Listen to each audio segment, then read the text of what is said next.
날짜 계산에는 보통 세 가지 방법이 있습니다. 첫 번째는 기본적인 방법으로 두 날짜를 단순히 빼는 방법이고요. 두 번째가 오늘의 주인공인 datediff 함수입니다. 그리고 마지막은 기간을 연 단위로 소수점까지 계산하는 yearflag 함수입니다. 이번 영상에서는 이 세 가지를 비교하면서 datediff를 어떻게 쓰면 좋을지 알려드릴게요. 자, 첫 번째 방법, 가장 직관적이고 쉬운 방법인데요. 바로 종료일에서 시작일을 빼는 겁니다. 빈칸을 작성해 볼게요. 2025년 1월 1일 시작일이고 2025년 12월 31일 종료일에서 시작일을 뺍니다. 그러면 364일이 나오는데요. 이를 통해 두 가지 알 수 있습니다. 먼저 첫 번째는 1년은 365일인데 364일이 왜 나왔을까요? 시작일을 포함하지 않기 때문입니다. 그래서 만약에 시작일을 포함해야 된다면 플러스 1을 보정해 줘야 합니다. 그리고 두 번째는 이렇게 계산해서 나온 기본 단위는 일 단위입니다. 물론 필요하면 30일로 나눠서 월 단위로 표시하거나 365일로 나눠서 연 단위로 표시할 수 있는데요. 하지만 모든 달이 30일이 아니고 28일도 있고 31일도 있잖아요.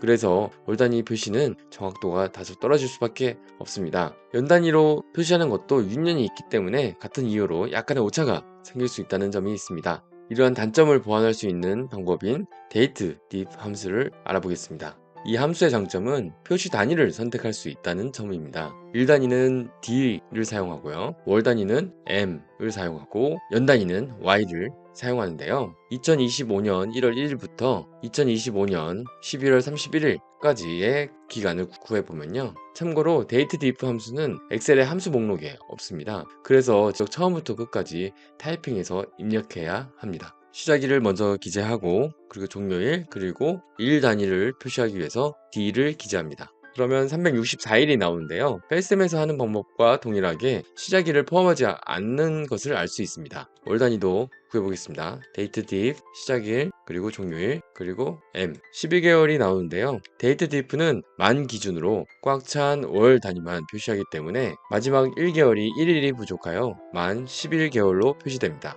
연 단위도 기재해 보겠습니다. 연 단위도 마찬가지로 1일이 부족하여 1년이 되지 못해 0년으로 표시되는 것을 알 수 있습니다. 만약에 종료일이 2026년 1월 1일이었다면 만으로 1년을 모두 채웠기 때문에 연 단위는 1일이 되고 그리고 월 단위도 12개월이 됩니다. datediff의 특징을 다시 한번 정리하면요. 기본 표시 단위를 년, 월, 일을 선택할 수 있고요. 그리고 시작일을 포함하지 않습니다. 그리고 만으로 채워진 표시 단위만 구합니다. 그래서 근속연수나 경과기간 등 만으로 표시하는 정수를 사용할 때 주로 사용하고요. 하지만 기간을 소수점까지 포함해서 정확하게 보고 싶다면 다음 함수가 더 적절한데요. 한번 알아보겠습니다. 이제 세 번째 방법, yearflag 함수입니다. yearflag 함수는 기본적으로 연 단위로 표시되기 때문에 연 단위부터 구해보겠습니다. yearflag 시작일 그리고 종료일 2025년 1월 1일부터 2025년 11월 31일까지 기간을 1로 표시한 것을 보아 시작일 포함한다는 것을 알 수 있습니다.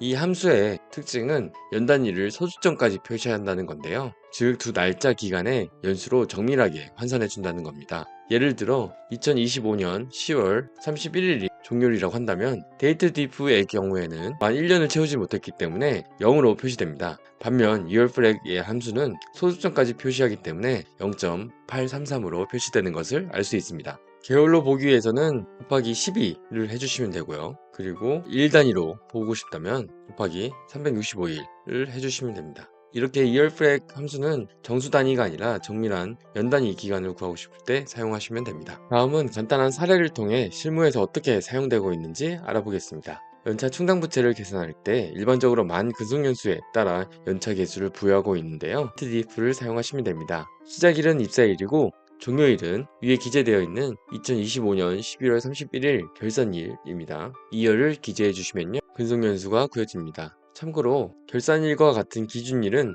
반복해서 사용하기 때문에 변하면 안 되므로 절대 참조로 바꿔주셔야 합니다. 복사를 해주시면요. 근속연수를 구할 수 있습니다. 다음은 월차를 구할 때도 사용하는데요. 월차는 보통 입사 1년 미만일 때 발생하죠. 그래서 근속연수가 0년인 직원에 대해서 월차를 부여하면 되는데요. if 함수를 통해서 구해보겠습니다. 근속연수가 0년인 경우에 한해서 diff 함수를 쓰시면 되고요. 입사일이 시작일로 하고 결산일을 종료일로 해서 마찬가지로 절대 참조를 해주시고요. month를 입력해 주시면 됩니다. 그리고 근속연수가 0년이 아닌 경우는 그냥 0으로 표시 하면 됩니다. 마찬가지로 복사해서 붙여 넣어주시면 1년 미만 근로자에게만 월차가 부여된 것을 확인할 수 있습니다. 퇴직급여 충당부채 계산 사례에서도 사용됩니다. 우리가 근속연수 1년마다 월평균 급여 1개월분을 퇴직급여 충당부채로 설정한다고 가정해 볼게요. 그러면 근속연수를 구해야 되는데요. 만 근속연수 기준으로 퇴직급여 충당부채를 설정한다면 바로 datediff 함수 쓰시면 됩니다. datediff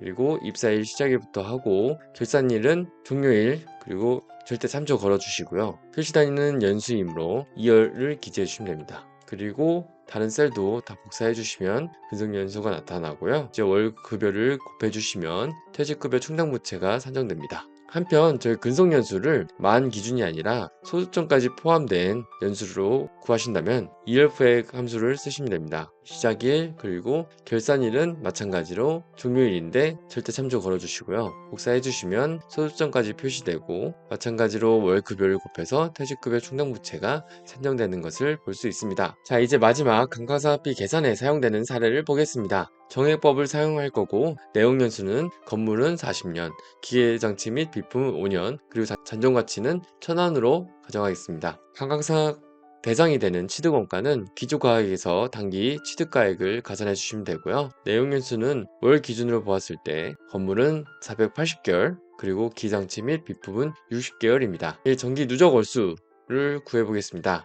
데이트 diff를 사용할 거고요. 취득일은 시작일, 그리고 정기말, 결산일, 종료일이 되고 절대 참조를 걸어주시고요. 그리고 개월수를 구할 거기 때문에 month를 입력해 주시면 됩니다. 다른 셀에도 복사해 주시고요. 여기서 주의할 점은 감가상각 경과월수는 보통 취득일이 포함된 월을 포함하는데요. 데이트 diff를 통해 만 개월수를 구한 다음에 플러스 1을 보정해 주시면 됩니다. 그리고 만약에 이렇게 오류가 뜬다면 대부분 시작일이 종료일보다 더 늦은 날짜일 때 발생하는데요. 단기 취득한 기계장치 같은 경우엔 24년 말보다 더 늦은 날짜이기 때문에 에러가 뜹니다. 이런 경우는 이 수식 앞에 if error 함수를 쓰시면 되고요. 에러가 발생했을 때 대체할 값은 0으로 표시하시면 됩니다. 다시 복사해 주시면 제대로 산출되는 것을 볼 수 있고요. 단기 누적 월수를 구해 보겠습니다. 마찬가지로 데이트 딥, 취득일, 그리고 단기말, 종료일 절대 참조 걸어주시고요. 개월수를 구할 것이기 때문에 month 입력해 주시고 그리고 취득한 월을 포함할 거기 때문에 플러스 1로 보정을 해주시면 됩니다. 그리고 값을 복사해 주시고요. 단기 경과월수는 정기 누적월수랑 단기 누적월수를 차감해 주시면 되고 단기 감가상각비는 감가상각 대상이 되는 취득원가에서 잔존가치를 빼주신 다음에 총 내용연수를 나누시고 단기 경과월수를 곱해 주시면 단기 감가상각비가 완성됩니다. 그리고 단기말 감가상각 누계액은 단기 누적월수를 곱해 주시면 되죠. 단기 감가상각비 계산 내역과 동일합니다. 그리고 장부금액은 취득원가에서 단기말 감가상각 누계액을 차감하시면 장부금액이 됩니다. 현실 실무 사례에서 사용하는 방법을 보았습니다. 유년이나 매월 달라지는 일수에 영향을 받지 않아서 일관적으로 계산할 수 있는 장점이 있습니다. 데이트 diff를 다시 정리해 보겠습니다. 시작일은 불산입합니다. 25년 1월 1일부터 12월 30일까지 계산을 하면 364일이 나오는 것을 확인했습니다. 그리고 단순 뺄셈은 일 단위로 표시되는 반면에 데이트 diff는 연, 월, 일 선택이 가능했고요. 또 하나 특징은 만 단위로 정수로만 표시되는 특징이 있습니다. 그래서 정밀한 계산이 필요하시면 이얼프렉 함수를 써서 소수점까지 나타내시면 된다는 것까지 말씀드렸습니다. 네, 지금까지 데이트 diff에 대해서 알아봤습니다. 다음 영상에서 또 찾아뵙겠습니다.